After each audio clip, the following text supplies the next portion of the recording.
व्यक्ति की, जो लगभग हर एक मेल यानी पुरुष कर रहा है। और अगर आप एक फीमेल हैं, then do share this video with your man, with your friend, with your father, with your brother, with your husband, ताकि आप उनकी जिंदगी बचा सकें। और वो गलती है खड़े होकर के यूरिन करना। आज मेल्स में urinary tract, bladder problems, bladder stones, prostate enlargement, UTI, prostate cancer, kidney problems इतनी ज्यादा बढ़ गई हैं जो पहले कभी भी नहीं थी। और आयुर्वेदिक टीचिंग्स के अकॉर्डिंगली इन सबके बढ़ने का कारण है मेल मेंबर्स का खड़े होकर यूरिन करना।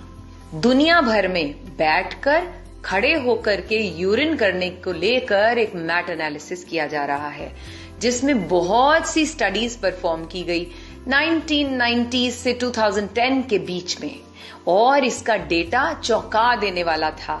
उन्होंने देखा कि जो लोग बैठ करके यूरिन पास करते हैं उनके अंदर पोस्ट वॉइड रेजिडुअल वॉल्यूम, मतलब अंदर जो ब्लैडर के अंदर जो यूरिन बच जाता है वो बहुत ही ना के बराबर था। ब्लैडर उनका कंप्लीटली एम्प्टी हो रहा था एज कंपेयर टू वो लोग जो खड़े होकर के यूरिन पास कर रहे थे। और ऐसा देखा कि बैठकर स्क्वाटिंग पोजीशन में यूरिन करने से लोअर एब्डोमेन मसल्स ज्यादा रिलैक्स होते थे ब्लैडर को एम्प्टी करने के लिए। और रिसर्च में यह भी पाया गया कि अगर ब्लैडर पूरी तरह से एम्प्टी ना हो, मींस यूरिन अंदर रह जाता है, जिसको यूरिनरी रिटेंशन बोलते हैं, तो यह यूरिन कहीं ना कहीं हमारी किडनी के ऊपर प्रेशर डाल रहा है, जिससे किडनीज का इन्फेक्शन, किडनीज में स्टोन और किडनी फेलियर तक की भी प्रॉब्लम आ सकती है। एक्सपर्ट्स ये कहते हैं कि जो हमारा यूरिन है वह हमारी बॉडी में जो पानी होता है उसमें जब हमारी किडनी को प्यूरिफिकेशन का काम कर रही होती है, वो ब्लड को, वेस्ट को बाहर निकालने के लिए पानी में मिक्स करके वो हमारी बॉडी से वेस्ट को बाहर निकाल देती है। और उनमें से एक वेस्ट प्रोडक्ट होता है यूरिया। और अगर हमारी बॉडी में यूरिन का कुछ पार्ट रह जाता है ब्लैडर के अंदर, तो वह जो यूरिया इकट्ठा होना शुरू हो जाता है वह साथ में जुड़ करके क्रिस्टल्स का फॉर्म लेना शुरू हो जाता है।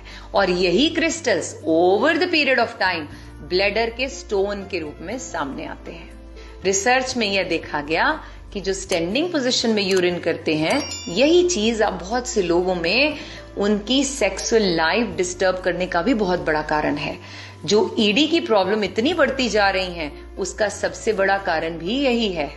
तो यह सब मैंने आपको इसलिए बताया ताकि आप ये समझ पाएं कि ना सिर्फ हमारा आयुर्वेद बल्कि हमारी मॉडर्न साइंस भी ये रिकमेंड करती है कि कभी भी स्टैंडिंग पोजीशन में यूरिन नहीं करना चाहिए। और अगर बहुत ज्यादा इमरजेंसी हो तो ही आपको ऐसा करना चाहिए। और मोस्ट ऑफ द टाइम जब आप घर पर हैं या ऑफिस पर हैं तो सिटिंग पोजीशन में ही यूरिन को पास करें।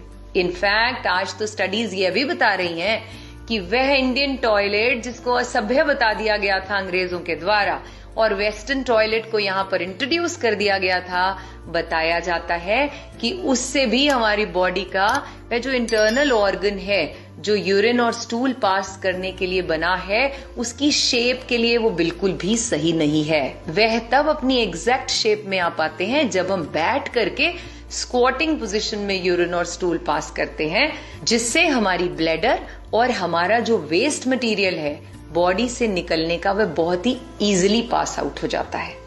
इस जानकारी को अपने तक ही सीमित न रखें, अपने हर प्रियजन के साथ इसे शेयर करें, क्योंकि आज ये जो प्रोस्टेट की समस्या इतनी बढ़ रही है, प्रोस्टेट कैंसर बहुत बढ़ रहा है, उम्र के साथ साथ प्रोस्टेट वृद्धि होती है लेकिन वो बहुत जल्दी जल्दी लोगों में सामने आती जा रही है।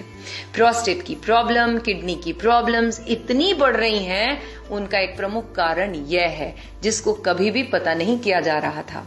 दरअसल आधुनिक होने के चक्कर में हम अपना सिस्टम भूल गए हैं और भारतीय सीटों का उपयोग नहीं करते हैं, असभ्य मानते हैं। मुझे यकीन है यह जानकारी हमारे परिवार के